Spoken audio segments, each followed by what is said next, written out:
معزز سامعین، برادران اسلام، اسٹیج پر تشریف فرما علماء ذوی احترام بالخصوص چمن زہرا کے اولاد غوث اعظم حضرت سید مفتی نعیم القادری صاحب قبلہ پیکر اخلاص،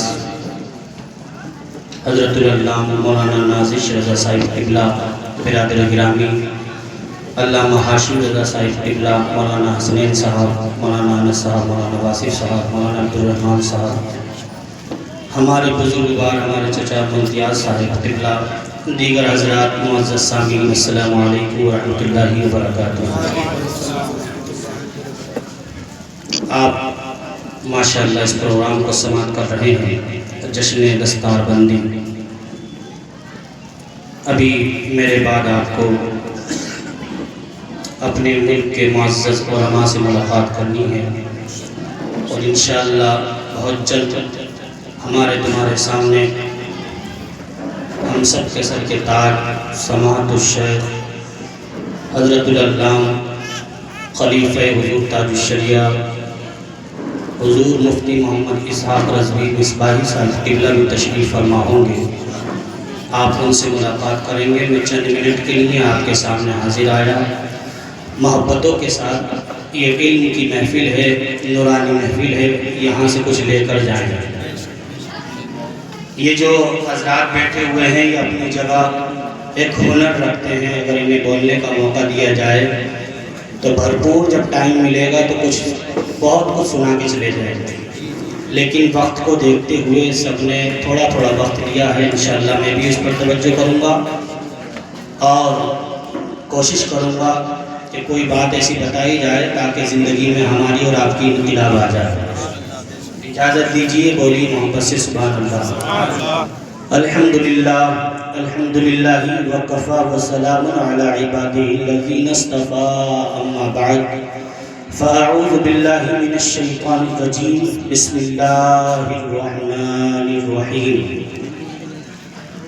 قل هل يستوي الذين يعلمون والذين لا يعلمون، صدق اللہ العظیم۔ قال النبی صلی اللہ تعالی علیہ وسلم خیرکم من تعلم القرآن وعلمہ، صدق رسولہ النبی الامین المبین المتین الکریم۔ ونحن على ذلك لمن الشاهدين والشاکرین والحمد للہ رب العالمین۔ وقال خیش حیرانم اغثنی یا رسول اللہ، پریشانم پریشانم اغثنی یا رسول اللہ، ندارم جست مل جائے ندانم جست مقبائے، توی خود ساز و سامانم اغثنی یا رسول اللہ۔ حضرات، آئیے سلسلہ گفتگو جاری کرنے سے پہلے دونوں عالم کے تاجدار نائب پروردگار جناب احمد مصطفیٰ پیارے محمد مصطفیٰ صلی اللہ تعالیٰ علیہ وسلم کی بارگاہ پروقار میں ہدیہ درود و سلام کا نذرانہ پیش کریں۔ پڑھ لیجیے بلند آواز سے، اللہم صلی وسلم علی سیدنا و مولانا محمد وعلی آل سیدنا و مولانا محمد مبارک وسلم، صلاۃ و سلام علیک یا رسول اللہ صلی اللہ تعالیٰ علیہ وسلم۔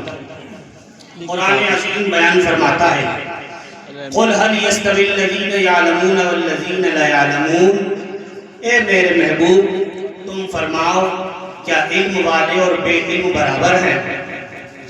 یہاں استفہام انکاری رکھا گیا اور آپ کو یہ بتا دیا گیا کہ آپ اس خام خیالی میں مت رہنا کہ علم والے اور بے علم برابر ہوا کرتے ہیں۔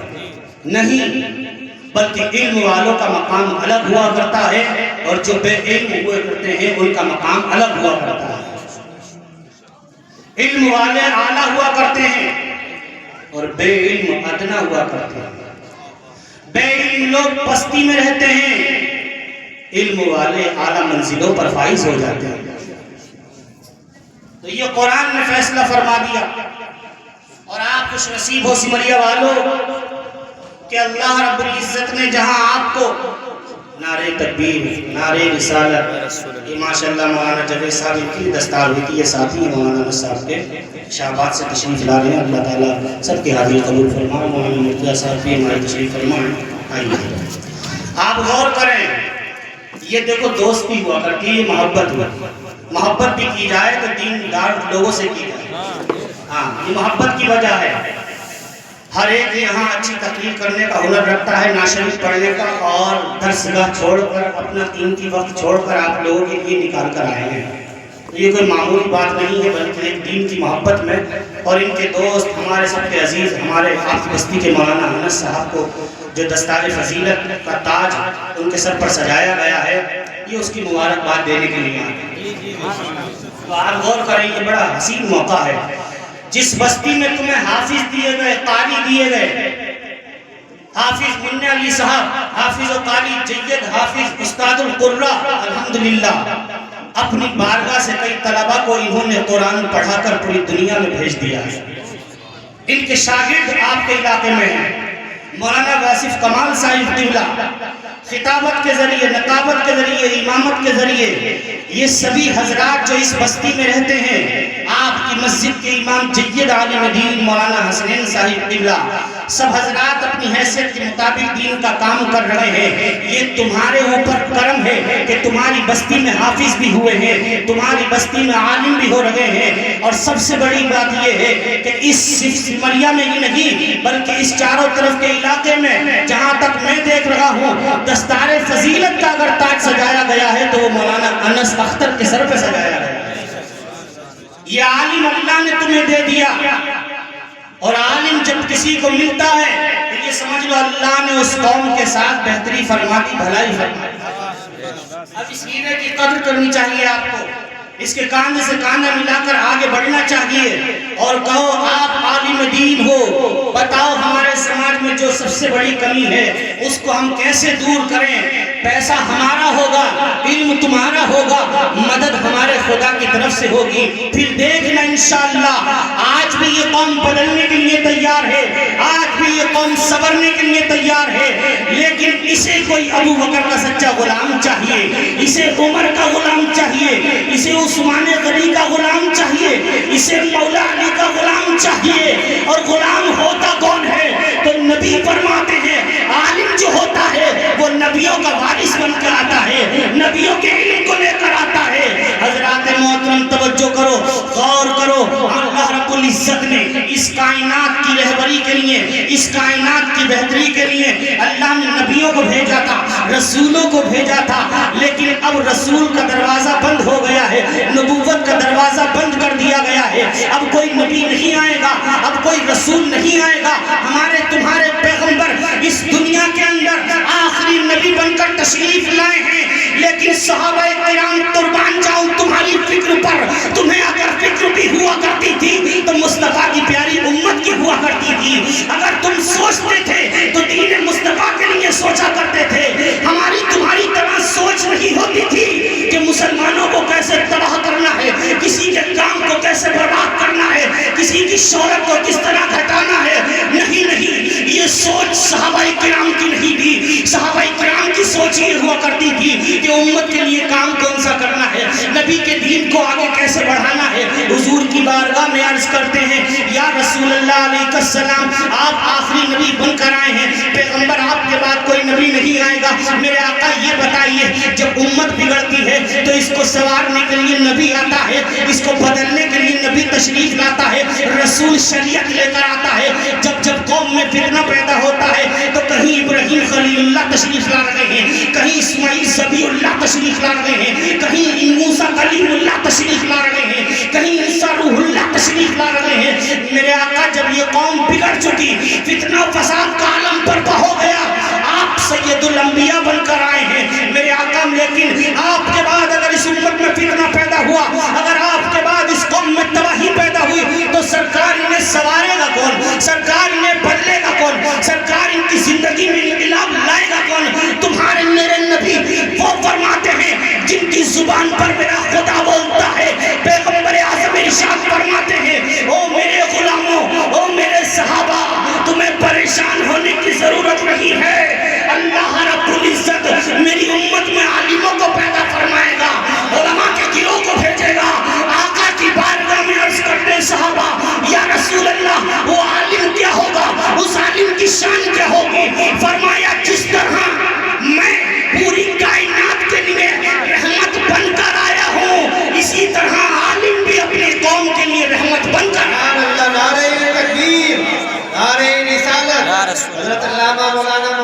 اسحاقی صاحب قبلہ، نعرہ تکبیر، نعرہ رسالت۔ اور یہ میں نہیں کہتا، اعلیٰ حضرت فاضل بریلوی کے والد گرامی علامہ نقی علی خان فرماتے ہیں وَمَا أَرْسَلْنَاكَ إِلَّا رَحْمَةً لِّلْعَالَمِينَ۔ یہ جو خدا کا فرمان ہے، اس کے تحت آپ نے فرمایا کہ نبی جس طرح پوری عالم کے لیے، پوری کائنات کے لیے رحمت بن کر آتا ہے، اسی طرح عالم بھی اپنی قوم کے لیے رحمت بن کر آتا ہے۔ بے شک بے شک، سبحان اللہ۔ عالم جو ہوتا ہے وہ رحمت ہوتا ہے، خدا کی خاص نعمت تمہیں ملی ہے۔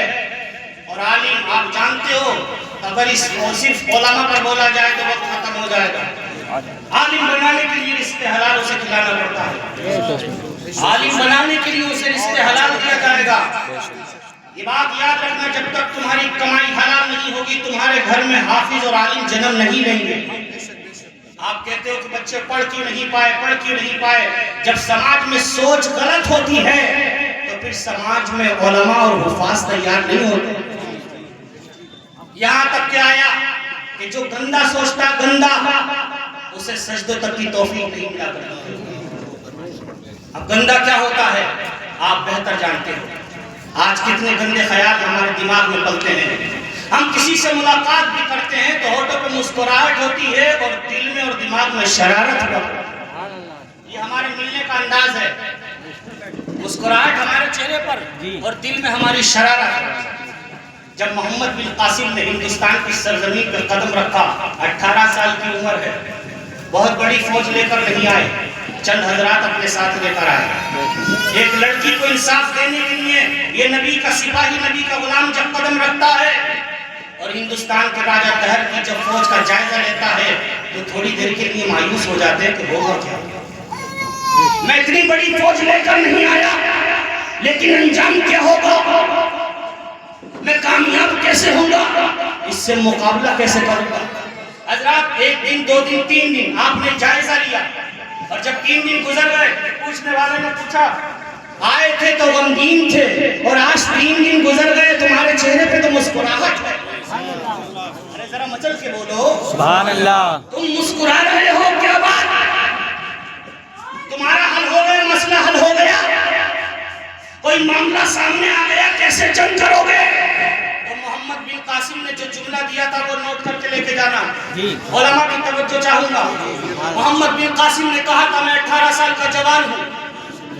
جو 18 سال کے جوان تمہاری قوم کے اندر شعور نہیں رکھتے ہیں، سلیقہ نہیں رکھتے ہیں، ذہن نہیں رکھتے ہیں، فطانت نہیں رکھتے ہیں، ذہانت نہیں رکھتے ہیں، ادب نہیں رکھتے ہیں، احترام نہیں رکھتے ہیں، نبی کا جو غلام ہوتا ہے اگر وہ 10 سال کا بھی ہوتا ہے تو اپنی فوج میں بہت بڑا کمانڈر دکھائے۔ بے شک، سبحان اللہ۔ نبی کے سچے غلاموں کی پہچان ہوا کرتی ہے۔ محمد بن قاسم نے کہا تھا 18 سال کا ہوں، چند سپاہی ہیں، میرے پاس ہتھیار نہیں، میرے پاس راجہ دہر کی طرح فوج نہیں، توجہ ہے، لیکن میں خوش اس بات سے ہو رہا ہوں کہ میں جنگ جیت جاؤں گا۔ بے شک بے شک۔ فتح میری ہوگی، کامیابی مجھے ملے گی۔ کہا کیسے اتنے دعوے سے کیوں کہہ رہے ہو؟ توجہ کریں۔ محمد بن قاسم نے کہا دعوے سے اس لیے کہہ رہا ہوں، میں نے 3 دن کے اندر جائزہ لے لیا ہے، میں نے یہ تجربہ کر لیا ہے، میں نے پوچھ تاچھ کر کے سارے حالات جان لیے ہیں کہ جس راجہ سے میری جنگ ہونے جا رہی ہے وہ راجہ دہر جو ہے وہ ذہن کا گندا ہے، وہ ذہن کا گندا ہے۔ اس کا یہ حال ہے کہ اگر اس کی چچا زاد بہن اس کے سامنے آ جائے تو وہ غلط نگاہیں ڈالتا ہے، اگر اس کی خالہ زاد بہن اس کے سامنے آ جائے تو غلط نگاہیں ڈالتا ہے۔ اس کی نگاہیں پاک نہیں ہیں، اور میں دعوے سے کہہ سکتا ہوں جس کا ذہن گندا ہوگا، نگاہیں پاک نہیں ہوگی، وہ ایک کیا اگر 1 لاکھ بھی میرے سامنے آ جائیں گے تو ٹک نہیں پائیں گے، اس لیے کہ میری نگاہوں میں گندا بسا ہوا نہیں ہے، میری نگاہوں میں تو مصطفیٰ کا جلوہ بسا ہوا ہے۔ یہ سوچ ہماری ہوا کرتی تھی، جب جسم کے اندر لقمہ حلال جاتا تھا تو یہی جسم عبادت و ریاضت میں لگتا تھا، یہی جسم عبادت و ریاضت کیا کرتا تھا۔ جب اسی جسم کے اندر حلال خون ہوا کرتا تھا تو یہ سجدے پہ سجدہ کیا کرتا تھا، تلاوت پہ تلاوت کیا کرتا تھا۔ جس امام کی تم پیروی کرتے ہو، امام اعظم ابو حنیفہ، قربان چاہیے آج تمہیں 2-4 لاکھ روپے کیا مل جائیں، تم کہتے ہو ٹائم نہیں ملتا نماز پڑھنے کا۔ میرے امام اعظم ابو حنیفہ کے کارخانے میں روزمرہ 500 مزدور کام کیا کرتے تھے، لیکن نہ قرآن کی تلاوت چھوٹ رہی ہے، نہ کسی ٹائم کی نماز چھوٹ رہی ہے، اور تم تو دین خود بھی نہیں سیکھتے ہو۔ ارے جس قوم کو نماز جنازہ کی دعا یاد نہیں ہو، وہ قوم کیا ترقی کرے گی؟ جو عزیز ارے جانے والا تم سے کیا چاہتا ہے یہ بتائیے؟ تمہارے کپڑوں کو دیکھے گا جو تم سفید سفید کرتے پجامے جنازے میں پہن کر آتے ہو، کالی ٹوپی لگا کر بہت عمدہ لباس پہن کر بڑی گاڑی لے کر بڑی فوج لے کر آتے ہو، مردہ اس چیز کو دیکھے گا نہیں، مردہ یہ دیکھتا میرا عزیز جو آیا ہے وہ میرے لیے دعا بھی کر رہا ہے یا نہیں کر رہا۔ آج جنازوں میں سیاست کی باتیں ہوتی ہیں، قبرستان میں کھڑے ہو کر ہنسا جاتا ہے، ٹھٹا مارا جاتا ہے، یہاں تک کہ جس کو دفن کیا جا رہا ہے اس تک کی برائی ہوتی ہے۔ یہ حال ہے مسلمانوں کا، تم کے تو ترقی ترقی، ارے ترقی تمہیں کہاں سے ملے گی؟ امام اعظم ابو حنیفہ کے یہاں 500 مزدور کام کر رہے ہیں، کپڑے کا کام چل رہا ہے، ریشم کا کام چل رہا ہے، لیکن قربان جائیے رمضان کا مہینہ ہے، دن میں ایک قرآن کی تلاوت ہو رہی ہے، رات میں ایک قرآن کی تلاوت ہو رہی ہے، تراویح میں قرآن پڑھا جا رہا ہے، پورا مہینہ 61 قرآن کی تلاوت کیا کرتے تھے میرے امام۔ آج تو قرآن کھولنے کی کہاں فرصت ہے؟ قرآن کو سمجھ لیا ہے کہ قرآن کی ضرورت جب پڑتی ہے جب ساس بہو میں جھگڑا ہو جائے، کوئی دکان کھولی جا رہی ہے اس کا فیتا کاٹا جا رہا ہے، چلو تھوڑا سا قرآن پڑھوا لیا جائے۔ قرآن اس لیے صرف نہیں آیا تھا، قرآن آیا تھا اس لیے آیا تھا، قرآن کو آسان کیا گیا ہے، قرآن سمجھنے کے لیے دیا گیا ہے، قرآن پڑھنے کے لیے دیا گیا ہے۔ بندہ قرآن پڑھے پہچانے کس مقصد کے لیے پیدا کیا گیا ہے، بندہ قرآن پڑھے قوم کے حالات جانے۔ اگر قرآن پڑھو گے تو معلوم ہوگا کہ جو لوگ گناہ کرتے ہیں ان کا انجام کیا ہوا ہے۔ تم سمجھتے ہو تمہیں جھوٹ مل رہی ہے، تم اچھے ہو، روز مرہ مرغ و مسلم کھا رہے ہو تو تم سمجھ رہے ہو اللہ مجھ پہ بڑا مہربان ہے۔ 70 سال چھوٹ دی گئی تھی اس بنی اسرائیل کے دن سے کہا گیا تھا ہفتے کے دن تمہیں مچھلیوں کا شکار نہیں کرنا ہے، ہفتے کا دن تمہارے لیے عبادت کا خاص دن ہے، تمہیں بچنا ہے اس سے، سمجھے آپ؟ لیکن انہوں نے اپنی چلاکی کھیلی۔ جو بھی انسان دین کے اندر چلاک بنے گا وہ تباہ و برباد کر دیا جائے گا۔ چلاک بنتے ہیں، زکوٰۃ کا مسئلہ امام صاحب بتائیں کہ اللہ نے تمہیں دولت دی زکوٰۃ دو تو چلاک بنتے ہیں، حالات بہت خراب ہیں، تمہیں کیا پتا پیسہ میرا بڑا اٹکا پڑا۔ چلاکی کھیلتے ہو دین میں، اگر مدرسے کا کوئی مولوی چندہ کرنے کے لیے آ جائے تو ٹیڑھی نگاہوں سے دیکھتے ہو۔ ارے جو چندہ تم دیتے ہو اس چندے کا رزلٹ کیا آتا ہے؟ جب چندہ تمہارا مدرسے میں پہنچتا ہے تو اسی چندے کے ذریعے یہی حافظ علماء کی جماعت تیار ہوتی ہے۔ نیکی کرنے پیچھے مت ہٹو، مدرسہ تمہاری بستی میں گلشن بغداد چل رہا ہے، وہاں بھی توجہ رکھو، آپ کے علاقے میں جو مدارس ہے وہاں بھی توجہ رکھو۔ آپ دین کا کام کتنا کر سکتے ہیں؟ آپ میدان میں اتریے، یا دین کا کام کرنا ان علماء کی ذمہ داری ہے؟ صرف دین کا کام کرنا کہ ہر داڑھی میں ٹوپی والے کی ذمہ داری ہے؟ نہیں، دین کا کام کرنا ہر اس شخص کی ذمہ داری ہے جو لا الہ الا اللہ محمد رسول اللہ۔ قرآن عظیم پڑھیے، قرآن عظیم کی قدر کیجئے۔ جب انہوں نے سرکشی کی تو اللہ رب العزت نے انہیں 70 سال تک چھوٹ دی، جب نہیں مانے تو انہیں بندر بنا دیا، انہیں تباہ کر دیا۔ تشریف لے نعرہ تکبیر، نعرہ رسالت، نعرہ رسالت، جشن دستار بندی۔